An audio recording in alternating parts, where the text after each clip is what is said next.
பொதுவாக வெளியே இருந்து பார்க்கக்கூடிய எல்லாருக்கும் தோன்றக்கூடிய ஒரு விஷயம். இன்னைக்கு திமுக ஒரு வலுவான கூட்டணியில் இருக்கு. அதிமுகக்கான ஒரு வாக்கு வங்கி இருக்கிறதா சொல்றாங்க. அதிமுகவோட ஒரு வலுவான கூட்டணி இல்லை. திமுகவை இன்று ஆட்சியிலிருந்து அகற்றணும் அப்படின்ற இலக்கில் இருக்கக்கூடியவர்கள் ஒன்று சேரணும் அப்படின்றது யோசிக்கிறது இயல்பு. அரசியல உற்று நோக்கக்கூடியவங்க யோசிக்கிறது இயல்பு. அதை செய்யணும் அப்படின்றது கட்டாயம் கிடையாது தாவேகாவுக்கு. ஏன்னா விஜய் அவர்களுடைய வளர்ச்சியை பொறுத்து அவங்க ஒரு முடிவு எடுப்பாங்க. அவர் நம்ம கூட்டணியில் வரல, அவர் தனியாகவே வளர்ந்துட்டாரு. அவர் தனித்து ஆட்சியை பிடிக்கிற அளவுக்கு சின்ன சின்ன இயக்கங்களோட விசிகா மாதிரி எங்களை மாதிரி சின்ன சின்ன இயக்கங்களை கூட சேர்த்துக்கிட்டு அவரால் வெற்றி பெற முடியும், ஆட்சியை பிடிச்சிட முடியும் அப்படின்ற ஒரு நிலை வருது அப்படின்னா எதுவுமே இங்கே இது நடக்காது அப்படின்றது சாத்தியமே கிடையாது. தேர்தலை அணுகக்கூடிய பல கண்ணோட்டங்கள், பல பார்வைகளை அவர் எடுத்து கொடுக்க போகிறாரு. கட்சியை கொண்டு போக போகிறாங்க. ஸோ இதில் விசிகா உள்ளே வர்றதுக்கான வாய்ப்பு இருக்கா? அந்த வேலையை செய்வாங்கன்னா ஒரு அரசியல் கட்சி செய்யணும். விசிகாவை தன்னுடைய கூட்டணியில் கொண்டு வர்றதுக்கு, காங்கிரஸை தன்னுடைய கூட்டணியில் கொண்டு வர்றதுக்கு, இன்னும் இருக்கக்கூடிய கம்யூனிஸ்ட் கட்சிகளை நம்மளுடைய கூட்டணியில் கொண்டு வர்றதுக்கு ஒரு அரசியல் கட்சியாக தாவேகா செயல்படணும். ஒரு சின்ன கட்சியிலேருந்து ஒரு மேடையில் ஏறி பேசக்கூடிய விஷயங்கள் மக்களை ஈர்க்குது அப்படின்னும்போது தளபதி அவர்கள் பேசினா அது பட்டி தொட்டி எங்கே போகும். ஏன்னா நாங்கள் பேசுகிறது அங்கே இருக்கக்கூடிய ஒரு 100 பேர் பார்ப்பாங்க. ஆனால் எங்கள் மேடைகளில் நாங்கள் பேசணும் அப்படின்னா அங்கே இருக்கக்கூடிய அங்கே ஒரு வழியில் போய்கிட்டு இருக்கவங்க கேட்டாங்க அப்படின்னா நின்றுட்டாங்கன்னா அங்கே முடிக்கிற வரைக்கும் போக மாட்டாங்க. அப்படி இருக்கும். தளபதி அவர்களுக்கு தானாக அந்த கூட்டம் சேர்ந்து நிற்கிது.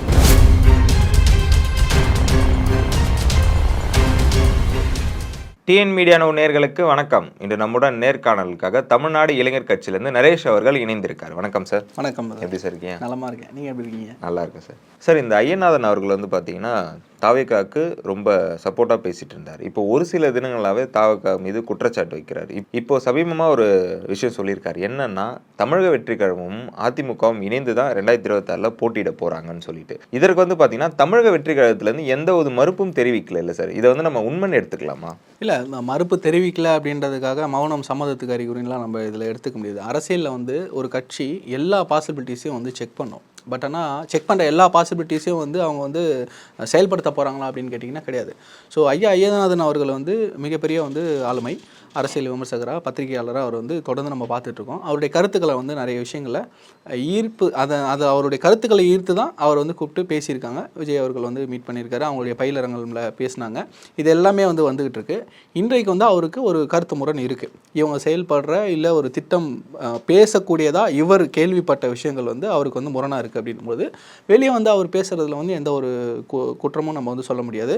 அது அவருடைய கருத்து தான். அதை தெரிவிக்கிறதுக்கு அவர் முழு உரிமை இருக்குது. இங்கே அரசியலில் நீங்கள் இந்த கட்சிக்கு ஆதரவாக இருக்கும்பொழுது எல்லாத்துக்குமே நீங்கள் ஆதரிக்கணும், நீங்கள் எதுக்குமே எதிர்ப்பு தெரிவிக்கக்கூடாது அப்படின்ற ஒரு மனப்பான்மையில் தாவேகாவும் கிடையாது, ஐயநாதன் அவர்களும் கிடையாது. ஸோ அவருடைய கருத்துக்கு நம்ம மறுப்பு ஏன் தெரிவிக்கல அப்படின்னும்போது எல்லா விஷயத்துக்கும் நம்ம மறுப்பு தெரிவிச்சுட்டு இருக்க முடியாது. ஏற்கனவே அதிமுகவோட கூட்டணியில் போக போகிறதா சீட் ஷேரிங் வரைக்கும் ஒரு பத்திரிகை அச்சு ஊடகம் வெளியிட்டது. அதற்கு எதிர்ப்பு தெரிவித்து இது பொய்யான தகவல், எந்த ஒரு விஷயமும் உண்மைத்தன்மைக்கு புறம்பாக இருக்கிறது அப்படின்றத ஏதாவது இருந்தால் அதிகாரப்பூர்வமாக கட்சி தலைமையிலேருந்து வரும், அதுதான் உண்மையாக இருக்கும். ஸோ பொய் வதந்திகளை நம்ப வேண்டாம் அப்படின்றத அறிக்கையாக கொடுத்துருந்தாங்க. ஸோ அந்த அறிக்கைக்கு அப்புறம் திரும்ப நம்ம அதையே பேசிக்கிட்டு இருந்தோம்னு வச்சுக்கங்களேன், நீங்கள் அந்த அவதூறுகளுக்கு பதில் சொல்லியே உங்களுடைய காலம் விரயமாகும். ஸோ அதை நம்ம கான்சன்ட்ரேட் பண்ண வேண்டிய அவசியம் இல்லை. இன்னொன்று, இதில் தாவேகாவும் அதிமுகவும் கூட்டணி அப்படின்ற விஷயமே பொதுவாக வெளியே இருந்து பார்க்கக்கூடிய எல்லாருக்கும் தோன்றக்கூடிய ஒரு விஷயம். இன்றைக்கி திமுக ஒரு வலுவான கூட்டணியில் இருக்குது. அதிமுகக்கான ஒரு வாக்கு வங்கி இருக்கிறதா சொல்கிறாங்க. அதிமுகவோட ஒரு வலுவான கூட்டணி இல்லை. திமுகவை இன்று ஆட்சியிலேருந்து அகற்றணும் அப்படின்ற இலக்கில் இருக்கக்கூடியவர்கள் ஒன்று சேரணும் அப்படின்றது யோசிக்கிறது இயல்பு. அரசியலை உற்று நோக்கக்கூடியவங்க யோசிக்கிறது இயல்பு. அதை செய்யணும் அப்படின்றது கட்டாயம் கிடையாது தாவேகாவுக்கு. ஆனால் எல்லா பாசிபிலிட்டிஸையும் செக் பண்ணுவாங்க. ஒரு அரசியல் கட்சியாக இந்தந்த நூக் அண்ட் கார்னர்ஸ்லையும் சின்ன சின்ன விஷயங்களை கூட ரொம்ப பர்டிகுலராக அந்த ஸ்பெசிஃபிக்காக பார்க்குறது அப்படின்னு சொல்லுவாங்க. அது எல்லாத்தையுமே பார்த்து தான் தாவேகா செயல்படுதான் நான் நினைக்கிறேன்.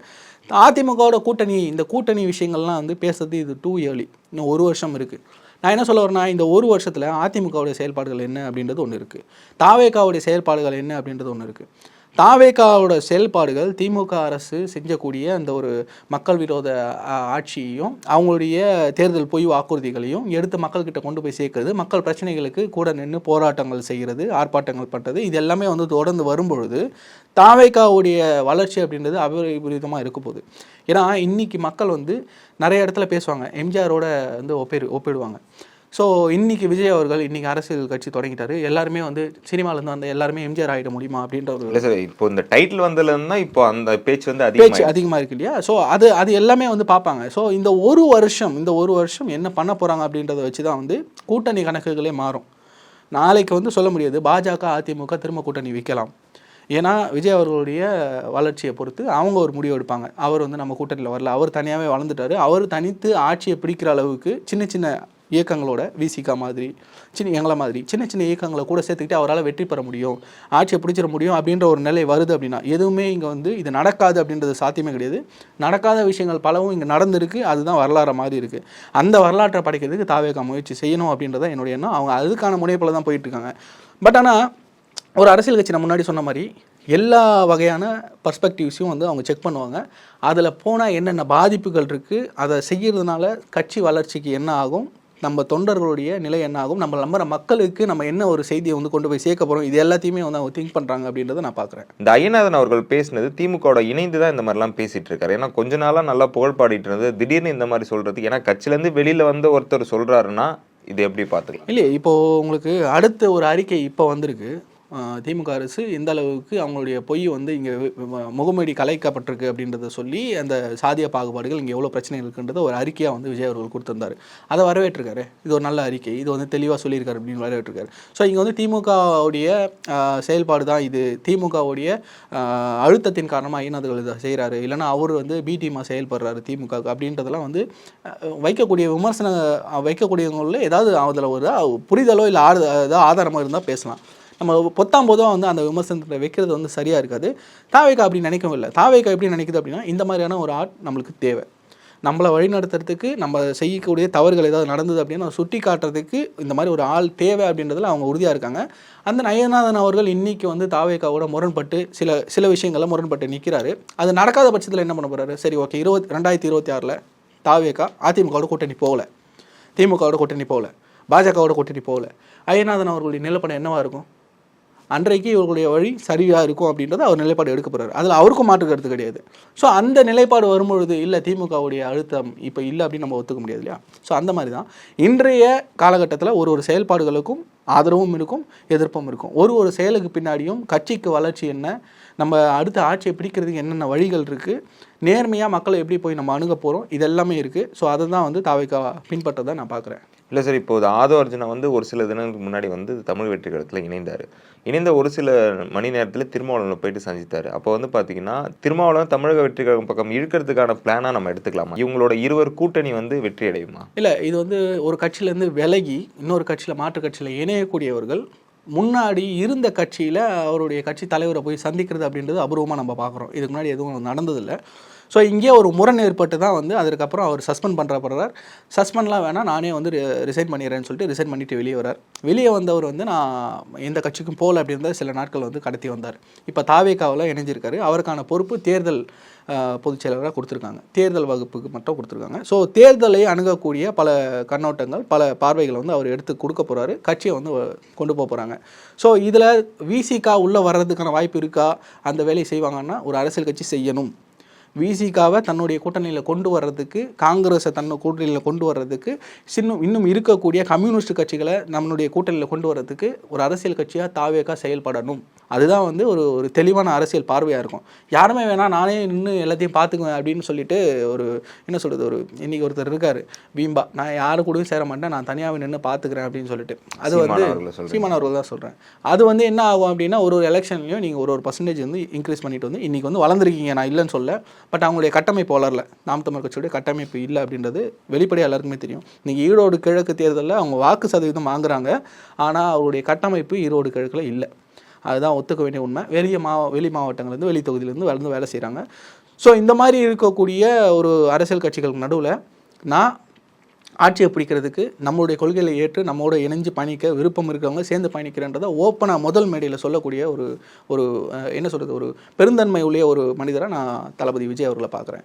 Sir okay sir. இப்போ தமிழக வெற்றி கழகத்தோட அடுத்தடுத்த பிளான்லாம் என்னவாக இருக்குது சார்? இப்போ பார்த்தீங்கன்னா நடப்பயணம் சொல்கிறாங்க, அடுத்த மாநாடுன்னு சொல்லப்படுது. இதெல்லாம் என்னென்ன டைமில் எந்தெந்த தேதியில் நடக்க இருக்குது சார்? பிரதர், இப்போது மக்கள் பிரச்சனைகளை பேசுறது தான் வந்து அடுத்த கட்ட பிளானாக இருக்குது. ஸோ அடுத்த கட்டமாக மாவட்ட செயலர்கள் அறிவிச்சதுக்கப்புறம் அந்தந்த மாவட்டங்களுக்கு போயிட்டு அந்தந்த மாவட்ட செயலாளர்களை மக்கள் பிரதிநிதிகளாக அங்கே வந்து ஒரு ஐடென்டிட்டியாக வந்து ரெப்ரசன்ட் பண்ண போகிறாங்க.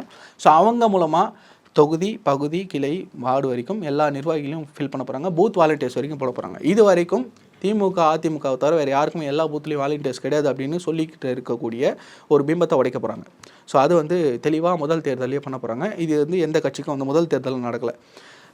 எனக்கு தெரிஞ்சு கட்சி ஆரம்பித்த அதிமுகவுக்கு அது இருந்தது.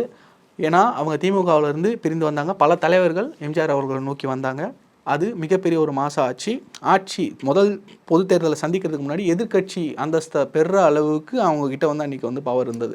ஸோ அதை தாண்டி இன்றைக்கி அது எல்லாமே இல்லாமல் முதல் தேர்தலையே அனைத்து பூத்துகள்லேயும் வாலண்டியர்ஸை போட்டு பூத் வாலண்டியர்ஸோட ஒரு தேர்தலை சந்திக்கக்கூடிய ஒரு கட்சியாக தாவேகா இருக்க போது அதற்கான வேலையை தான் பார்த்துக்கிட்டு இருக்காங்க.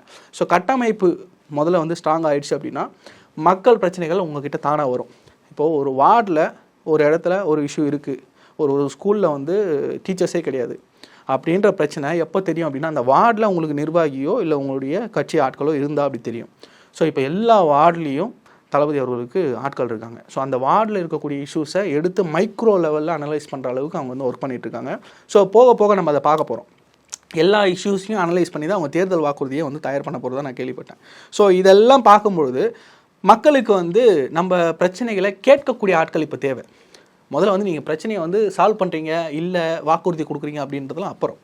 என் பிரச்சனையை ஒருத்தன் இறங்கி வந்து என் காது கொடுத்து கேட்குறான் அப்படின்னும்பொழுது அந்த மக்கள் வந்து அவங்கள எங்கே கடவுளுக்கு இணையாக வச்சு பார்க்குறாங்க. நான் ஒரு உதாரணம் சொல்லணும். பார்த்தீங்கன்னா நான் வந்து ரைட் ஹேண்டில் தான் வாட்ச் கட்டியிருப்பேன். ஸோ அது நீங்கள் நோட் பண்ணியிருக்கீங்கன்னு தெரியாது. நான் எனக்கு வந்து ரொம்ப வருஷமாக பழக்கம். எப்போலேருந்து அப்படின்னா 2019 பாராளுமன்ற தேர்தல் வேலூர் தொகுதியில் நிற்கிறேன். ஸோ அந்த தேர்தல் நிறுத்தப்பட்டு திரும்ப பை எலெக்ஷன் நடந்தது. அதில் நான் போட்டிடுறேன். என்னுடைய முதல் அரசியல் மேடையாக குடியாத்தமில் ஒரு தெருமுனை கூட்டம் போடுறோம், ஒரு பொதுக்கூட்டமாக. ஸோ பிரச்சாரம் பண்ணுறதுக்கு நாங்கள் ஏறி பேசுகிறோம். அந்த பிரச்சார மேடையில் 1 மணி நேரம் நான் பேசினேன்.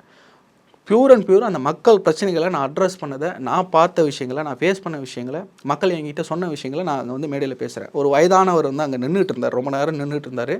ஒரு அழுக்கு வெள்ளை வேட்டி வெள்ளை சட்டையோட ரொம்ப வயதானவர், ஒரு 80 வயது இருக்கும், தள்ளாடிட்டு நின்றுட்டு இருந்தார். கொஞ்ச நேரம் பேசிகிட்டு இருந்தவரை நான் நோட் பண்ணேன். அதுக்கப்புறம் அவர் வந்து உட்காந்துட்டு நான் பேசி முடித்து எனக்கு அப்புறம் ஒரு 2 பேர் பேசினாங்க. பேசி முடிச்சதுக்கப்புறம் நான் போகும்பொழுது என்கிட்ட வந்துட்டு வா அப்படின்னாரு. சரின்னு சொல்லிட்டு நான் போனேன். அவர் என்ன சொன்னார்னா, வாட்ச் கழட்டு அப்படின்னாரு. சரி ஏதோ கேட்குறாரு போல். அவரை பார்க்கும்போது நம்மளுக்கு வந்து ஏதோ ஒரு 10 ரூபாய் 20 ரூபாய் கேட்குற அந்த ஒரு ஆட்டிடியூடில் இருந்தார்னு வச்சுக்கங்களேன். ஸோ வாட்சை கழட்டு அப்படின்னா நான் கழட்டினோடனே கையில் போட்டு என் ஓட்டு ஒன்று தான் அப்படின்னு சொல்லிட்டு போயிட்டார். ஸோ அவருடைய மனப்பான்மை என்ன இருக்குது அப்படின்னா, மேடையில் ஏறி நீ மக்களுக்காக பேசுகிற, எனக்காக பேசுகிற, உன்னை நான் எங்கே வச்சு பார்க்குறேன் அப்படின்னா எம்ஜிஆருக்கு இணையாக வச்சு பார்க்குறேன். ஏன்னா அவங்க வந்து எம்ஜிஆர் அப்படி தான் பார்க்குறாங்க. மக்கள் பிரச்சனையாக மக்களோட நின்று பேசும்பொழுது அவர்களை வந்து எம்ஜிஆர் அவர்களோட ஒப்பிட்டு பார்க்க, என்னையே அப்படி பார்க்குறாங்க அப்படின்னா விஜய் அவர்கள் அதை பேசும்போது அவரை கண்டிப்பாக எம்ஜிஆர் அவர்களோட ஒப்பிட்டு தான் பார்ப்பாங்க. இன்றைக்கி அதிமுகவுடைய வாக்கு வங்கி அப்படின்றது எங்கே இருக்கும் அப்படின்னா பெரும்பாலும் எம்ஜிஆர் அவர்களுடைய வாக்கு வங்கியாக, அம்மையார் ஜெயலலிதா அவர்களுடைய வாக்கு வங்கியாக அப்படி இருந்து தான் இப்போ தொடர்ந்து வரும். இங்கே தலைவர் இல்லாத ஒரு ஸ்டாண்டர்டான ஒரு தலைவர் இல்லாத ஒரு சமயத்தில் அதை வந்து விஜய் அவர்களுக்கு மாறுறதுக்கான ஒரு மிகப்பெரிய வாய்ப்பு இருக்குது. ஸோ நான் ஒரு சின்ன கட்சியிலேருந்து ஒரு மேடையில் ஏறி பேசக்கூடிய விஷயங்கள் மக்களை ஈர்க்குது அப்படின்னும் பொழுது தளபதி அவர்கள் பேசினா அது பட்டி தொட்டி எங்கும் போகும். ஏன்னா நாங்கள் பேசுகிறது அங்கே இருக்கக்கூடிய ஒரு 100 பேர் பார்ப்பாங்க. ஆனால் எங்கள் மேடைகளில் நாங்கள் பேசணும் அப்படின்னா அங்கே இருக்கக்கூடிய அங்கே ஒரு வழியில் போய்கிட்டு இருக்கவங்க கேட்டாங்க அப்படின்னா நின்றுட்டாங்கன்னா அவங்க முடிக்கிற வரைக்கும் போக மாட்டாங்க. அப்படி இருக்கும். தளபதி அவர்களுக்கு தானாக அந்த கூட்டம் வந்து சேர்ந்து நிற்கிது அப்படின்னும்பொழுது அவருடைய வெளிச்சம் இந்த இடத்துல மக்கள் எல்லார் கண்ணிலையும் படும். கண்டிப்பாக அவரையும் இந்த ஆட்சி அதிகாரத்தில் கொண்டு போய் உட்கார வைக்கிறதுக்கு மக்கள் வந்து தானாக வேலை செய்வாங்க. அதற்கான வேலைகள் தான் இப்போ தொடர்ந்து செஞ்சுட்டு இருக்காங்க. இது கிரவுண்ட் லெவலில் எப்படி இருக்குன்றதையும் அவங்க யூகிச்சு அதுக்கான வேலையை தான் பார்த்துட்டு இருக்காங்கன்னு நான் பார்க்குறேன். இப்போது இன்னொன்று சார், இப்போ என்னென்னா விஜய் அவர்களை சுற்றி இருக்கவங்களும் மக்கள் மத்தியிலும் ஒரு கேள்வி இருக்குது. என்னென்னா இப்போ வந்து மாவட்ட ரீதியாக வந்து நிர்வாகிகளை வந்து நியமிச்சுட்டு வராரு விஜய் அவர்கள். இன்னொரு விஷயம் என்னென்னா இப்போ இந்த நண்பர்களுக்கும் நடிகர்களுக்கும் பதவி கொடுக்கல, என்ன காரணமாக அதை எடுத்துக்கலாம்? ஸோ அதை ஒரு இன்ஃப்ளூயன்ஸாக பயன்படுத்தி உள்ளே இருக்கிறவங்களும் அதையே செய்வாங்க அப்படின்றதுல அவர் தெளிவாக இருக்கார். இப்போ வந்து வாரிசு அரசியலை எதிர்க்கக்கூடிய ஒரு மனப்பான்மையில் இருக்காங்க.